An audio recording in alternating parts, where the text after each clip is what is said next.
Hi y'all, it's me.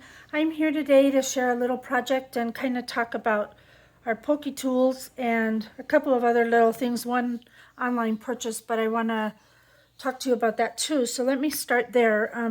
I saw these little boxes on Armin's channel. She's Happy Mail Queen. Hey Armin. She showed these and said she'd gotten them at Daiso, and I thought, oh, those are perfect, for storing all your little charms and things. And what I really liked were two features of this.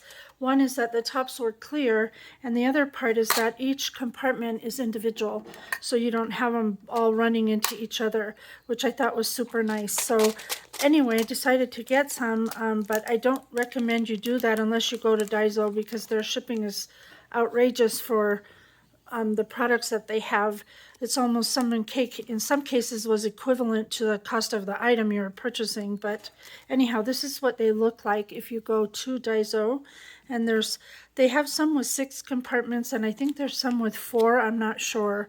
But anyhow, that's what I use to store all my little charms in, and I got a bunch of them, so I still have to load some more up. Okay, now let's talk about POKEY tools. POKEY tools are like these items here with that sharp little point at the end. You could also have something like this, is what I've been using for years actually. Before I even got this, I just prefer them. They're dental, I think dentists use these things. Anyhow, and they're used to pick out little things out of your dies or poke tools, holes and things or whatever. Well, I don't know who started the craze, but somebody did. It was making POKEY tools using the turkey baster. No, they're not basters. They're turkey lacing things. They're kind of like long like this, straight, and then they have a loop at the end. And you would put them into your turkey and then lace up your turkey. I don't think anybody does that anymore. But anyhow, that's what they were for. And someone started using them to decorate POKEY tools using beads and charms and things like that.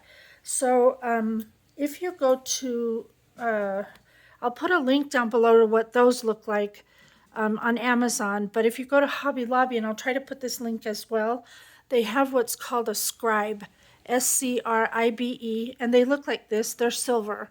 And you get 2 in a package, and I believe they're like $2 and change for 2 of them. And they're sometimes they're on half price because they're with the jewelry findings stuff that's always half price. So anyhow, you get 2 of them, and you can make them with these as well. I particularly prefer these because the loop up top is smaller. The other thing you want to think about is if you like the silver. Now, I spray painted this one pink, so you can change the colors by spray painting them. And the one I'm going to show you that I finished was gold, that I spray painted, but you can't actually see it, so it doesn't really matter on the one I made. But anyhow, you can paint them, so I'll have a link to that below. And the last thing I want to show you is if you're trying to look for an alternative to this. I've seen recently someone just did another video, and it looked like they had I forget what she called it. It looked like a little screwdriver, but it wasn't a screwdriver. It had this kind of a tip on the end of it. And she used that and decorated the handle. It was a plastic handle, but if I remember, I'll try to link that video down below. So when I started looking for my scribe, or what I was going to use to do a POKEY tool, I ordered these from Amazon thinking, oh, maybe these will work because, they're great because they're in color. And these are like this. And although the tip does, it's able to pick up, pick out things and things like that. The problem with these is that it's too fat for the beads. These beads, and these are the bigger beads I have, they just don't fit. So don't go and buy these thinking that's going to work, because they're not. So you'd end up with these for nothing.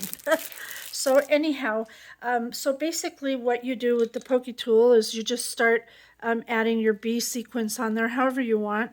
You can put charms, dangles, you can do whatever. There's so many different ones that people have done. I'm just trying to give those of you who don't even know about them an idea of how it's done. So what I like to do when I made mine, and I'll show that in just a moment, is I took some E6000 and I put a little bit on the scribe before I put the bead on, and then I slid the bead onto the E6000. I did that with everything that I slid onto here so that they would stay in place when I finished the whole thing.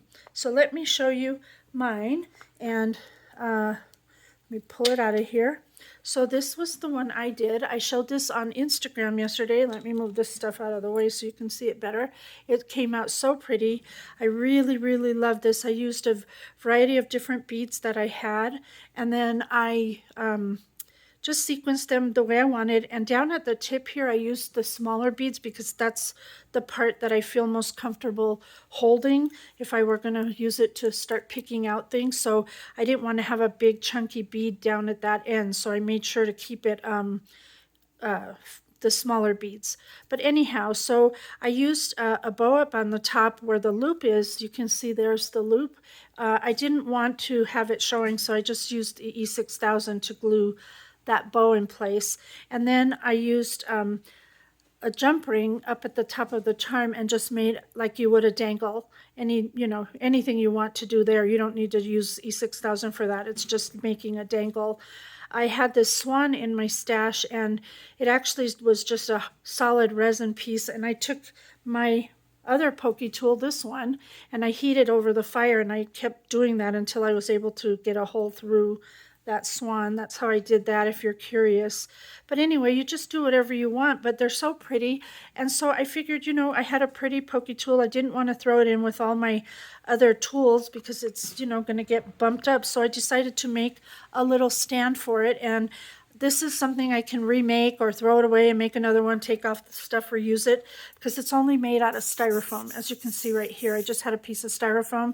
I glued these little feet on, a flower from my friend Gina, and then papered it and added some trim. As you can see, though, because there's paper on top, you're going to not be able, well, you could reuse the same hole. The problem you run into is that it may not stand up straight, but to me it's fine. It works. So that's good. And if I decide, I can just poke it all over the place and then just replace the paper later. So anyhow, I just wanted to share the idea with you. I think they're so pretty, nice to have, and they look much more attractive than this, just saying. So anyway, if you have any questions, let me know, and I'll put the links down below for the things that I've mentioned. Until then, do what makes you happy. Bye for now.